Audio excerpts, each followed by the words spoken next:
Good morning. So, new reversing camera now installed. This one, although not integrated into the brake light, still looks pretty tidy.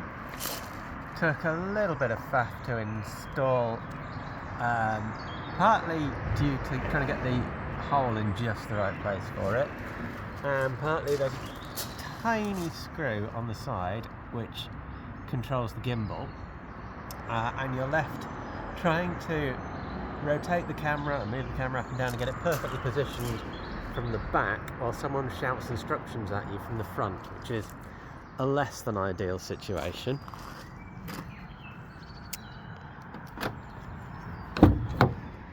So inside, the dashboard is now all back together and the head unit actually looks quite tidy. So if we put it into, turn the ignition on, then up comes the unit. It's linked by CAN bus to the vehicle, so it's got the standard head unit features that you'd expect from a vehicle, with door open alerts and probably other alerts that we haven't seen yet. It's got FM stereo, it's got CarPlay, which has just come up automatically. So this is the unit powered on. By default it links up to my phone using Android Auto. Standard home screen has the ability to have local MP3 files uploaded to it. Not sure how useful that'll ever be. FM radio. There's a big area here which, well, I haven't driven it yet. Currently just had the speed in. Doesn't seem terribly useful. Not sure if other things will come up in there. It has this annoying dot here which shows features like car controls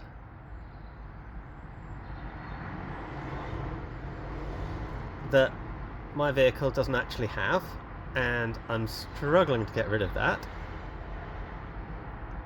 However, good point. Once you actually go to the menu, it's got GPS, which is hidden under this unit here now. It's got a dash cam integrated, Bluetooth music, obviously, car info. Now I'm wondering if you can get what you can get out of the CAN bus on this unit. The manual is, well, we'll come to the manual in a second, but it's poor, to put it mildly. Lots of car settings, some general settings that are intriguingly labelled with no help. If I turn off parking, if I turn on parking, does that stop the car? Presumably not. System settings, there are a lot of factory settings hidden behind a pin.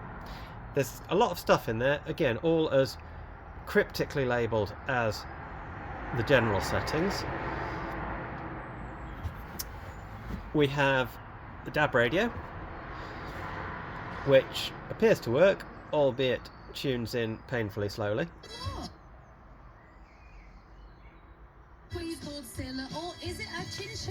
So let's stop that. Those are very good.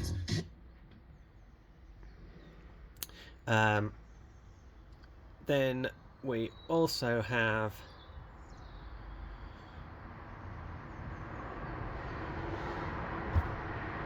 my car, which again has some beautifully labelled things which are almost completely impossible to understand without a manual.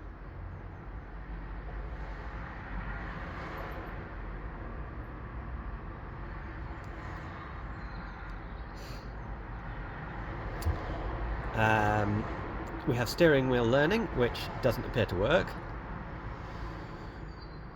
We have the dash cam interface, which does work, albeit the way around I've had to mount the dash cam, it's upside down, there's no way to invert it as far as I can tell.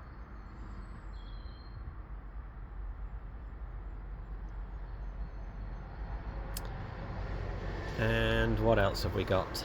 We've got CarPlay. So there is a manual, there are instructions. but quite why it's only available on the unit and why there doesn't seem to be a link to it elsewhere, I don't know, because I'm not going to sit in the car trying to read all of these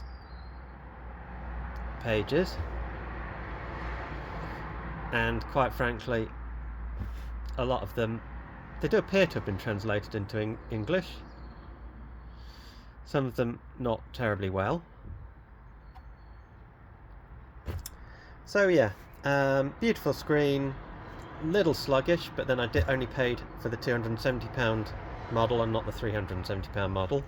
The £370 model has 8 cores, but once you do that you're up with competing with brand name units.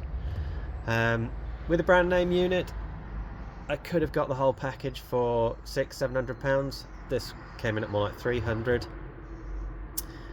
Would it have been worth paying more? That much? Certainly not to me. This is sufficient. I wanted primarily a reversing camera and Android Auto, and we've got that. There we go, the reversing camera, which is not badly aligned. We'll see as we go along how well those lines work.